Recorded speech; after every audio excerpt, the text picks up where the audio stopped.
شرک فی الدعاء، کسی کو مت پکارو کسی مدد کے لیے سوائے اللہ۔ وَأَنَّ الْمَسَاجِدَ لِلَّهِ فَلَا تَدْعُوا مَعَ اللَّهِ أَحَدًا، اللہ کے ساتھ، یعنی ایک تو یہ کہ اللہ کو چھوڑ کر کسی کو پکارنا، ایک ہے اللہ کے ساتھ پکارنا، اللہ کو بھی پکارنا اوروں کو بھی پکارنا۔ بدترین شرک ہے دعا اللہ کے لیے، ندا اللہ کے لیے۔ اس کا بھی ذرا میں تجزیہ کر دوں آپ۔ دیکھیے، ایک ہے عام مادی قوانین دنیا کے جو ہے اس کے تحت کسی سے مدد چاہنا، بھائی ذرا مجھے پانی پلا دینا، یہ بھی آپ نے مدد چاہیے ہے نا۔ حضور کے بارے میں تو آیا ہے کہ آپ اتنے خوددار تھے صلی اللہ علیہ وسلم کہ اگر سواری پر ہوتے تھے اور آپ کا کوڑا نیچے گر جاتا تھا تو کسی سے یہ نہیں کہتے تھے کہ یہ کوڑا مجھے اٹھا کے دے دو، بلکہ خود سواری سے اتر کر کوڑا اٹھاتے تھے۔ تو یہ جو قانون مادی ہے اس کے تحت مدد مانگنا کوئی بری بات نہیں ہے، کوئی غلط بات نہیں۔ ماورائی اعتبار سے، غیبی اعتبار سے کسی سے مدد مانگنا کسے باشد کوئی ہو، شرک فی الدعاء۔ ان المساجد للہ فلا تدعوا مع اللہ احدا۔ ایک ہے استعارتن، استعارتن اقبال کہتا ہے ہمالا اے فصیل کشور ہندوستان، تو یہ خطاب بالکل ایک استعارہ سا ہے۔ اسی معنی میں مولانا حالی نے اپنی مسدس کے اختتام پر جو مناجات لکھی ہے، اے خاصہ خاصان رسول وقت دعا ہے، امت میں تیری آ کے عجب وقت پڑا ہے۔ وہ دی جو بڑی شان سے نکلا تھا وطن سے، پردیس میں وہ آج غریب الغربا ہے۔ تو اس معنی میں اس لفظ استعمال ہو جائے تو اس پر بہت زیادہ الرجک بھی نہیں ہونا چاہیے، لیکن غیبی طور پر کسی کے بارے میں یہ عقیدہ رکھ کر کہ وہ میری مشکل کشائی کر سکتا ہے، حاجت روائی کر سکتا ہے، میری مدد کر سکتا ہے، یہ شرک ہے، اور اس کے شرک ہونے میں کوئی شک نہیں۔ ان المساجد للہ فلا تدعوا مع اللہ احد۔ اب دیکھیے، ہمارے یہ فرشتے یہاں بیٹھے ہیں نا، ہم کہہ سکتے ہیں ذرا بھائی میرا یہ کام کر دینا؟ نہیں کہہ سکتے۔ جبرائیل کو پکار سکتے ہیں، اے جبرائیل ذرا میرا یہ کام کر دینا؟ نہیں، وہ عالم غیب کی شے ہے۔ کسی ولی اللہ کی روح کو پکار کر کہنا کہ میری یہ مشکل دور کر دے، نہیں۔ اللہ سے کہے، اللہ کو پکارے، اللہ جس کے ذریعے سے چاہے آپ کی ضرورت پوری کر دے۔ اس ضمن میں کہوں گا کہ شاہ ولی اللہ دہلوی نے ایک بات کہی ہے، اگرچہ مجھے اس کی کوئی دلیل اپنے طور پر انڈیپینڈنٹلی کتاب و سنت میں نہیں ملی ہے، لیکن شاہ صاحب کا ایک مقام مرتبہ ہے جو میری نگاہ میں بہت بلند ہے۔ انہوں نے یہ لکھا ہے کہ جو اللہ کے برگزیدہ بندے ہوتے ہیں، اولیاء اللہ، اللہ تعالیٰ ان کی ارواح کو ان کے فوت ہونے کے بعد ملائکہ کے طبقہ اسفل میں شامل کر دیتے ہیں، اور وہ بھی جس طرح وہ ملائکہ اللہ کے احکام کی زمین میں تنفیذ کر رہے ہیں، وہ بھی اسی کام میں لگ جاتے ہیں۔ میں نے عرض کیا کہ میرے پاس انڈیپینڈنٹلی کوئی دلیل نہیں ہے اس کے حق میں، لیکن شاہ صاحب کا فرمانا خود میرے لیے ایک درجے میں دلیل ہے۔ لیکن یہاں ایک تو یہ نوٹ کرنے کا، ملائکہ کا طبقہ اسفل، ملائکہ کا سب سے نچلا طبقہ،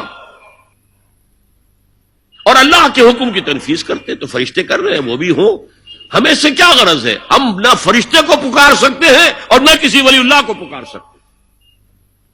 پکارو اللہ کو۔ قال ربکم ادعونی استجب لکم ان الذین یستکبرون عن عبادتی سیدخلون جہنم داخرین۔ تمہارا رب کہتا ہے مجھے پکارو، مجھ سے مانگو، میں تمہیں دوں گا، تمہاری دعا سنوں گا، قبول کروں گا، اور جو بربنائے تکبر مجھ سے نہیں مانگتے وہ جہنم میں داخل ہوں گے ذلیل و خوار ہو کر۔ حضور نے ایک بات مجھے متن یاد نہیں ہے، بہت پیاری فرمائی، دیکھو انسانوں سے تم مانگتے ہو کچھ تو ایک دفعہ تو اس کے ماتھے پر، تیوری پر بل پڑ ہی جاتا، یہ کیوں میرے سامنے ہاتھ سوال کیا، کیوں مجھے اس سے مانگ رہا ہے؟ چلیے بعد میں کچھ وہ دے ہی دے، لیکن ناگوار گزرتا ہے۔ ارے اس سے مانگو جو کہتا ہے کہ مجھ سے مانگو اور میں دوں گا، وہ نہ مانگنے پہ ناراض ہے، اس سے نہیں مانگتے۔ رات کے آخری ساعتوں میں، یا جسے آپ کہتے ہیں the small hours of the morning, حدیث میں آتا ہے اللہ نزول اجلال فرماتے، جس کو ہم نہیں جانتے کیسے نزول ہوتا ہے، ذات باری تعالیٰ اور اس کے متعلقات کے بارے میں جو بات آ گئی قرآن میں حدیث میں وہ ہم مانتے ہیں، کیسا یہ ہم نہیں جانتے، اس کا ہاتھ ہے کیسا ہم نہیں جانتے، اس کا چہرہ ہے کیسا ہم نہیں جانتے، اس کی ساق ہے، اس کی پنڈری ہے کیسی ہم نہیں جانتے، وہ سنتا ہے کیسے سنتا ہے ہم نہیں جانتے، کیا اس کے کان ہیں، کیا اسے بھی ساؤنڈ ویوز کی ضرورت ہے سننے کے لیے، وہ دیکھتا ہے کیسے دیکھتا ہے ہم نہیں جانتے،